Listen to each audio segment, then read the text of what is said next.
budget as a country is 44 trillion, but our revenue, like this financial year, is going to be it is estimated to be about 24.5 trillion. So the rest of the 20 trillion is assumed to be got from grants, loans, of which this time round Uganda is not, because our GDP has surpassed 50%, our foreign trade has surpassed 50%, and the international law is that once it is above 50%, then you are negated from getting concessional loans to commercial loans. Now we have already gone to the state of commercial loans. The anticipation, like from the European Union, it's a lot of money, because here we're now speaking about the European Union. And there's money that we would say is acceptable to us. But our challenge is that even these institutions help in giving the dictator what empowers him in forms, it may not be in forms of cash per se, but in forms of ammunition, tear gas, and those other issues. For example, now, we have an arms race as a result of the Ukraine-Russia war. There is an arms race. That is acceptable, and that has been passed by the European Union and the United States, as we are all aware of what is happening. But we just got a report a few days ago that Uganda has purchased some jets from Russia with their hind method in this time when there is an international crisis, and when the people who sustain your economy have said, let's have a pause in purchase of arms, especially with partnership, with the partnership of the countries that are involved in the conflict. At this time, because there are no elections, he doesn't take it down. He goes ahead and does that purchase, but facilitated by the power of the European Union. So the real figures of what here gives to Uganda, those who can avail, I think, by the end of our availability here, because we want to give you the real facts as figures. But definitely, the European Union plays a very big part, and this has gone even on the answer of the European Parliament. Maybe so that you get the feel, I think 44 trillion, that is Uganda shilling. Yeah. Uganda shillings, 44 trillion. I think that is 44 billion, isn't it? I'm not very good at the dollar billion, at the dollars and the pounds. So 40% of the budget comes basically from outside sources, right? 50%, because we have 44 billion and it's about 20. Right. Okay. And the taxes never come to the expectations of what they have in the budget, because they're not budgeting for what they have already approved. They are budgeting for the expectations of revenue that will be got from the masses. And I'm very certain you cannot beat the deadline of 24 trillion. So the biggest percentage still will go to different. And look at the budget itself. Look at the budget itself, where even when God helps us and you give us that money, where is the expenditure? Right. Over 7 trillion goes to classified, like in this budget. Over 7 trillion is going to classified expenditure. This is unquestionable expenditure. Determined. What percentage of the budget is that? That is about 15.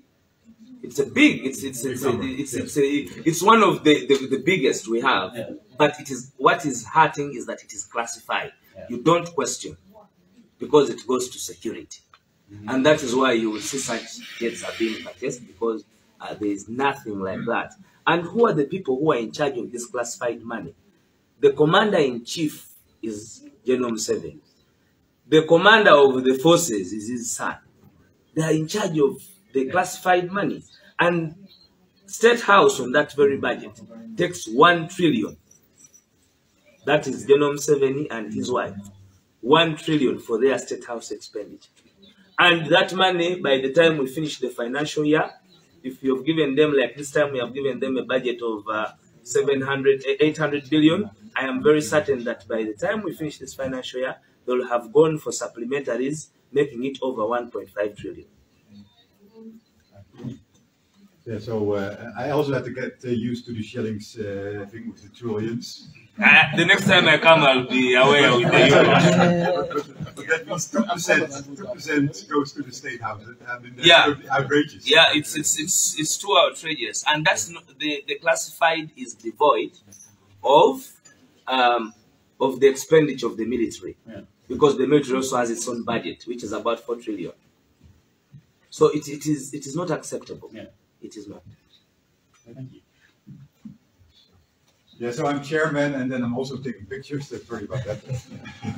But, so, Alex, when we were talking about going to this meeting, you told me you wanted to have 20 minutes, but we even negotiated, right? I will not have 20 minutes, maybe, but we shall have the conversation. Yeah, exactly. No, I mean, I'm sure in your mind you had some stuff that you wanted to tell. So, yeah, just tell us what you want to say. Being a teacher, sometimes I'm used to standing. Yeah, go ahead. Yeah. I am very humbled. Let me sit down. I am extremely very humbled to be before all of you. My name is Waiswa Mufumbiro. I am the deputy spokesperson of the National Unity Platform.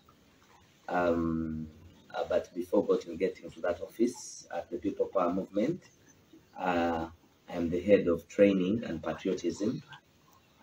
It is more of our ideology that we are anchored on, because we are anchored on people power. That is our ideology.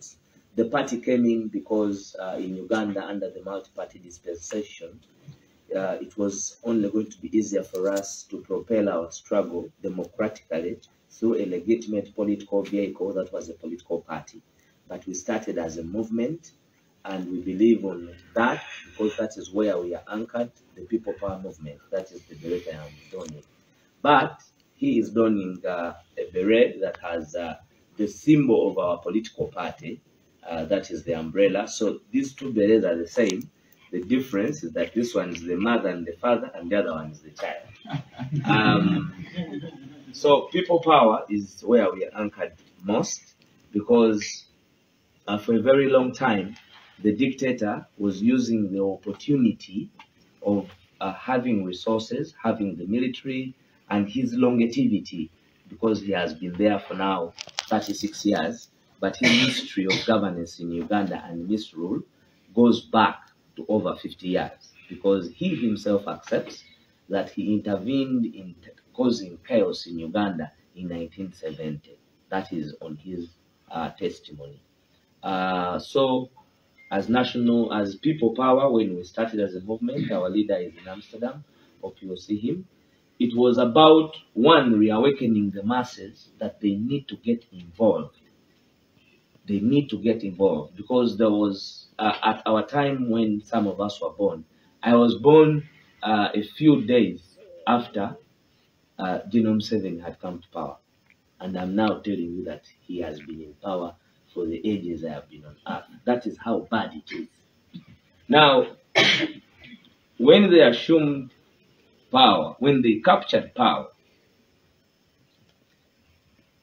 they used populism as their advantage to create their dynasty.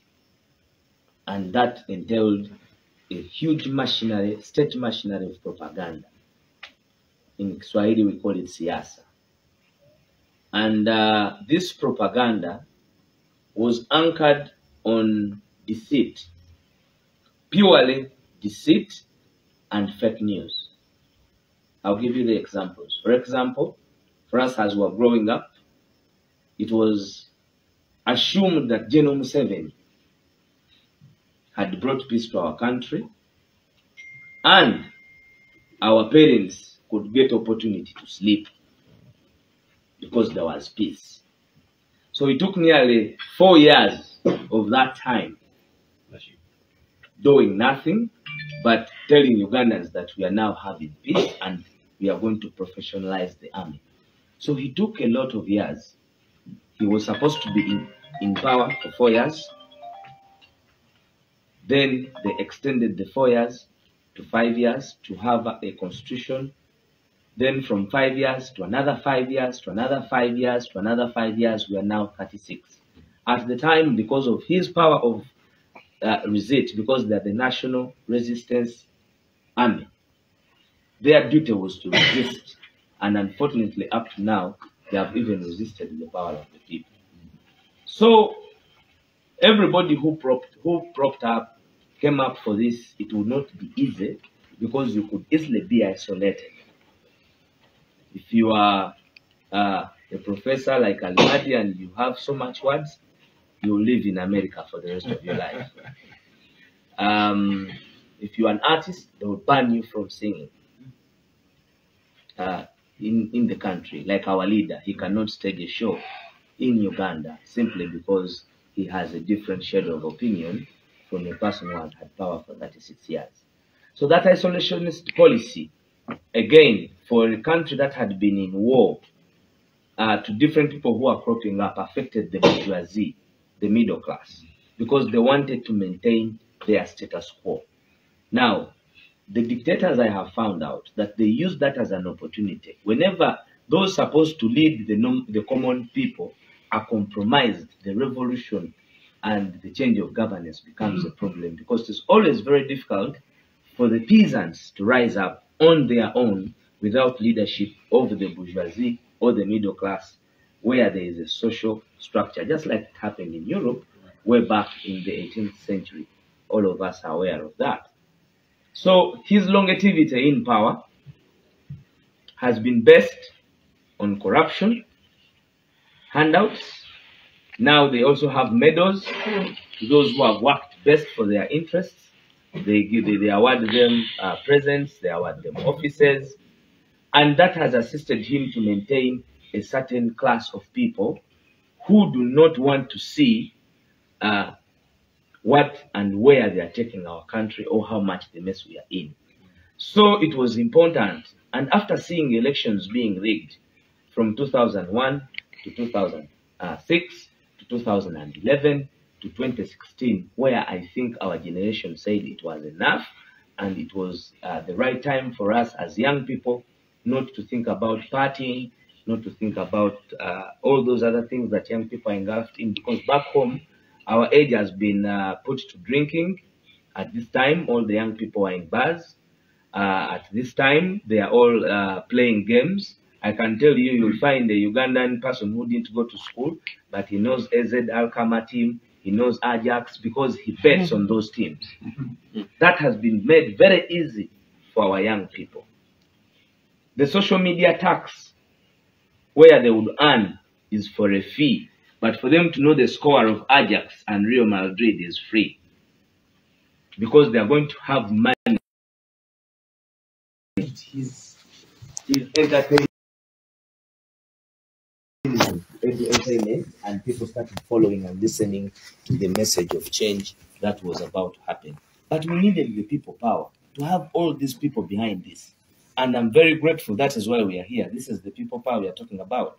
Today we are here to speak about how best, in civil way, we can have the end of gun rule and dictatorship in Uganda. And I think that is one that would warrant everybody to clap, because it is because of people power that we are positive this will happen. So as we were coming here, and as I was saying that I would want to have a few highlights, especially when I knew that you were here. There is no revolution in the world of humankind that is not assisted by humankind. The only challenge is that when do they focus on humankind, and who's humankind?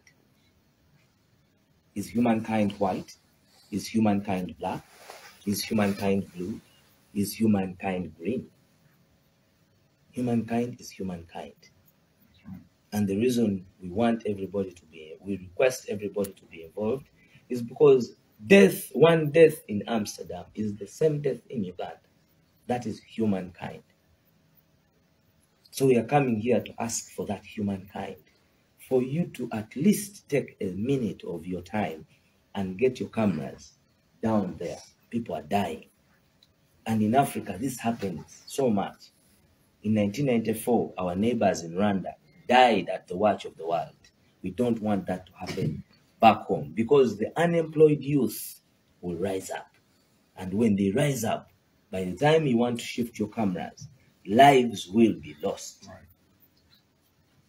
So we need to do whatever we can do, as I underlined the word civil, to make sure that we can at least liberate humankind. Let's forget about the borders, but let's go to humankind. We can stop whatever is happening in Europe. The influx, the immigration, whatever happened, you saw what happened at the border just a few days ago. Nico was updating us with what happened on the Africans trying to get to Spain. It's because back home, you have given room, you have facilitated the dictators down there to force people leave their homes to your home. I want to believe that with more interactions, positive interactions, connectivity, we shall realize the dream of saving humankind back in Uganda, in East Africa. It's not very far, 7 hours. It is a home you would love because it's not different from this place. The difference is infrastructure and gun rule. And we believe we can move forward as long as what I can assure you that the people in Uganda are with us. We are the same. We only need more voices to hear us out, and then our liberation will be a reality. Just like you did this. This is not new. You did this for South Africa. You did this for Africa under colonialism. Even after independence, we had challenges of the leaders you had handed power to as our colonial masters.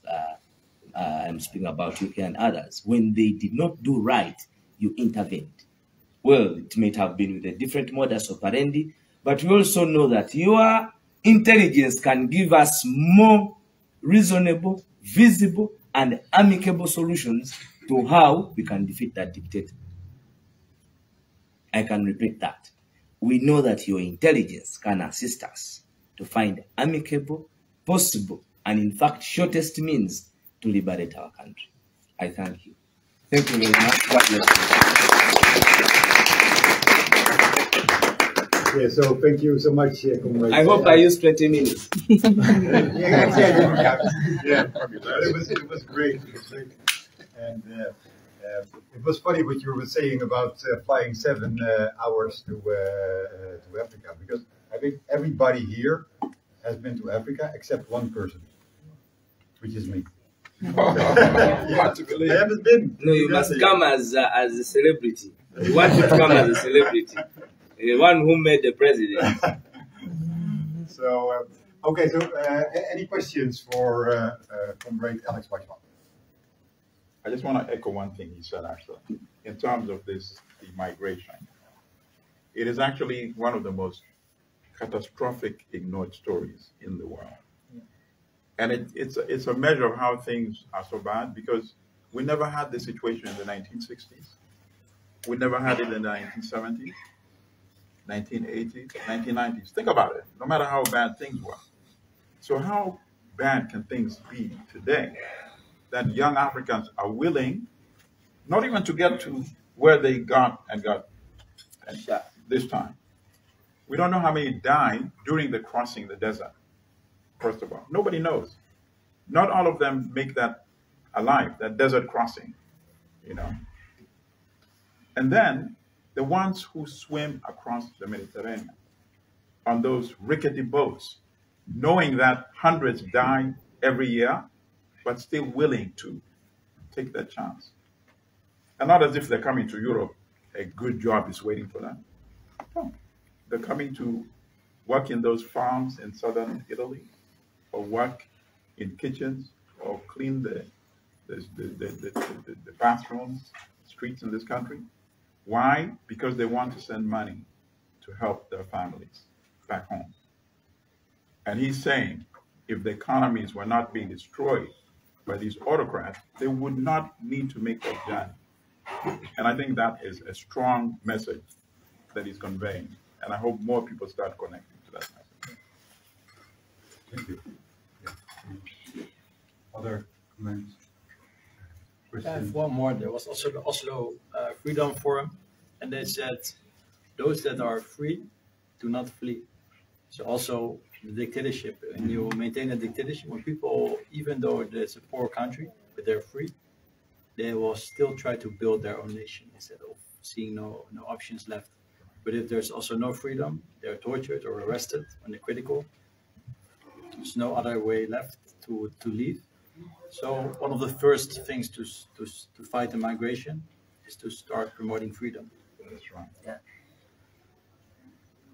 And maybe to add, it's challenging that in modern day democracy, we would join hands as a world to defend democracy everywhere in the world, including Uganda. We have a number of nationals who are living in exile, not because they like it. We have so many applicants for asylum in different parts of the world, not because, especially Ugandans, not because they would like to be in Uganda. It's just because in Uganda, the law provides for freedom to associate with any political ideology, but in practice, it's not there. Yeah, voicing out dissent with the ruling regime is a crime not written in the law, but practically implemented. Now, you find many of them exiting and having an influx of asylum seekers and immigrants, not because they are running away from their country per se. They will be there to develop their own country, but the challenge is the internal democracy. Can't we partner the world to defend the rule of that democracy everywhere in the world, including Uganda? It remains a question for all of us. Otherwise, when we abet injustice, when we abet misrule, then we abet modern challenges, including the influx of asylum seekers and refugees. This can be dealt with by standing together in solidarity for democracy and the rule of law. And that's one of the basic challenges of Uganda. One more point to add also, because it's a sophisticated dictatorship. If they come to Uganda and they don't experience the dictatorship, but it's because he created a view of intelligence. So even though it seems you have freedom of speech, there's no freedom after speech. The moment you have spoken, maybe it seemed that you could just go to the press conference, but then afterwards you're picked up and thrown into the jail. But then for the outsiders, it's invisible. They don't see what's going on. Except when you go deeper. I want to add on something that there's something interesting which we actually get surprised. Some so-called observers from across the world, they don't know what they call observing an election. When they come to Uganda, for example, they are because like in the previous election, all independent observers were not accredited. Now, we have a system where observers friendly to the regime and one who are accredited. And even when they come, they are invited by the regime, received at the airport by the regime, driven to all the places where the regime want them to be. These observers never demand to interact with the people or actually access the people.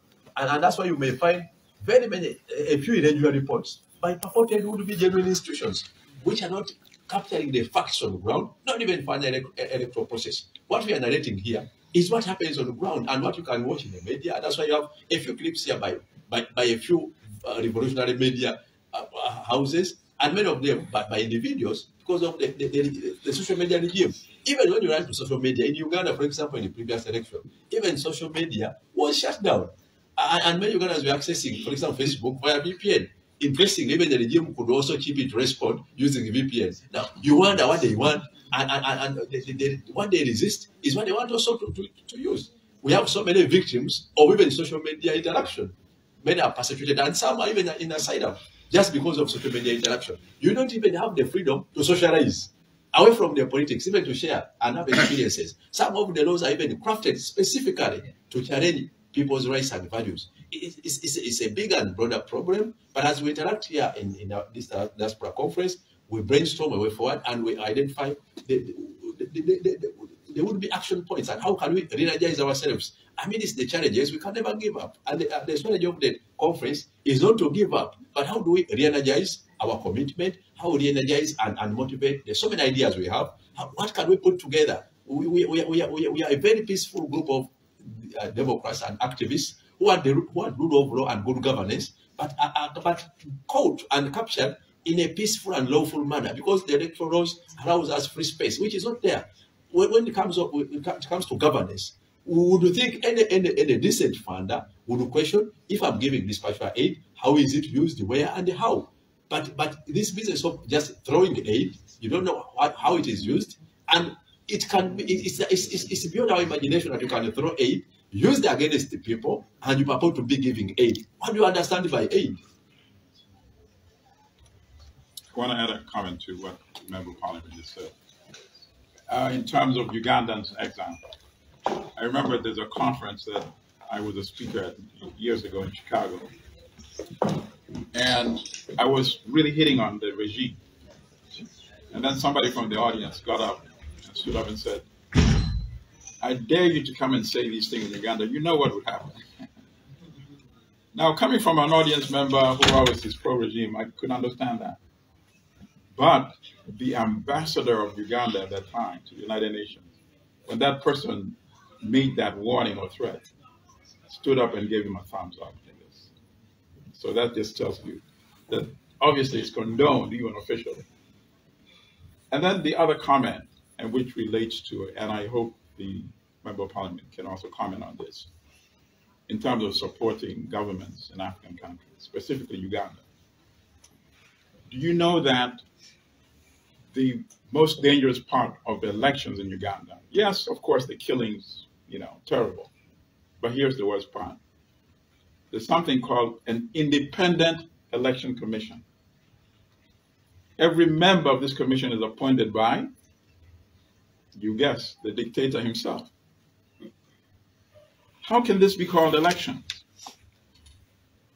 How can Western countries finance this sham called an election? And I hope the Member of Parliament can comment further on this. Because I think if Uganda had a true election commission that was independent, Bobby Wine would be in State House today, after the last election. So my hope is that we can mobilize sufficient outrage by the next election. There's a truly independent election commission in Uganda that will announce the actual results of the election. The last one was a sham. First of all, they shut down social media, Facebook, and that was the system used to communicate the numbers from the polling stations. So when the government produces numbers, people then, Al Jazeera asked, oh, by the way, since you shut down all social media and none of the numbers could come in from the polling station, how did you get your tally? And the person asked the question could not respond. Basically said, oh, we'll get back to you. That's how fake these numbers were. And then there's another point also. At one point, they were posting the numbers in the Daily Monitor, which is the major independent newspaper. And then another point, when they updated the numbers with new figures, the total number went down instead of up. And that story was in the Monitor. So we wrote an editorial about it, and we linked it to the article in the Monitor. You won't be surprised to learn that by the next day, that article had been deleted from the Monitor's website. So you would click on the link, it would take you on a blank space. And I'm sure it's still there today, a blank space. Article can no longer be found. That's how sham these figures given purported to be the numbers showing how Dictator Museveni won. To give an information there, the chairman of the Electoral Commission, and first of all, it was not social media applications alone. They shut off the entire internet. Exactly. That's very important. Right. They shut down the internet. Now, shutting down of the internet meant they themselves also could have no Jesus whatsoever to assist them get results all over the country. Exactly.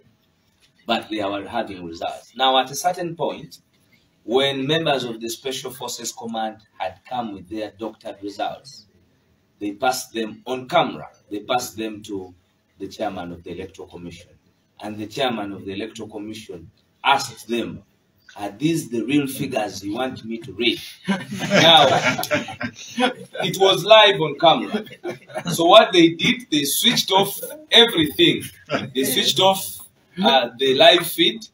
They switched off the system where they were coming with their results. And they asked for about 15 minutes and then returned with very obnoxious figures. So it is extremely perturbing And in the issue of elections, as I said, in fact, with specificity, European Union has a great hand in funding our electoral process. And we are thankful to that.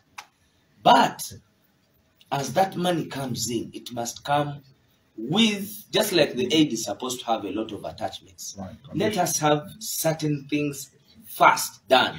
And these things are supposed to be done today, not tomorrow. Right. Because the more they elongate the reforms, we did I don't know whether Madame Zedriga was there, but I think even Honorable was there. But we have what we call the document that we passed at Africana. You must have been involved. The consortium where we had talked about the reforms of the Electoral Commission and how we wanted it to be. It is from that document that we thought that we would have a person with the integrity of an High Court judge to be the chairperson of the Electoral Commission. What did General Museveni do? The dictator said, okay, you guys want a judge? Okay, no problem. He went and picked one who was not supposed to be a judge, elevated him to being a judge, prepared him. That is now Justice, the chairman of the Electoral Commission, Justice Vyabakama. In Justice Vyabakama, he gave him the office to give him the paradigm to come and take that position. This is the very person who who illegally prosecuted, I want to mark the word illegally, who illegally prosecuted Dr. Kizza Besigye for crimes of rape, allegedly, and the whole case was a mess. Now he was elevated to be the person in charge of elections. You can imagine that paradox of democracy.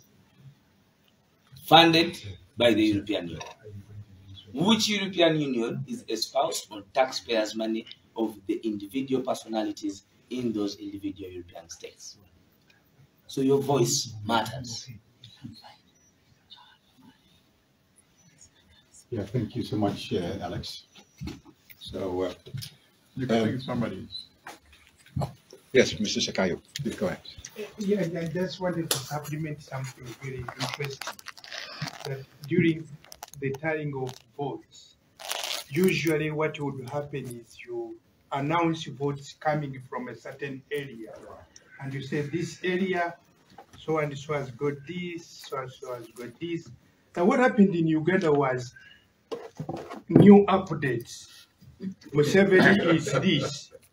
Bobi Wine is this. Some people asked, where are you getting that one from? Where is it coming from?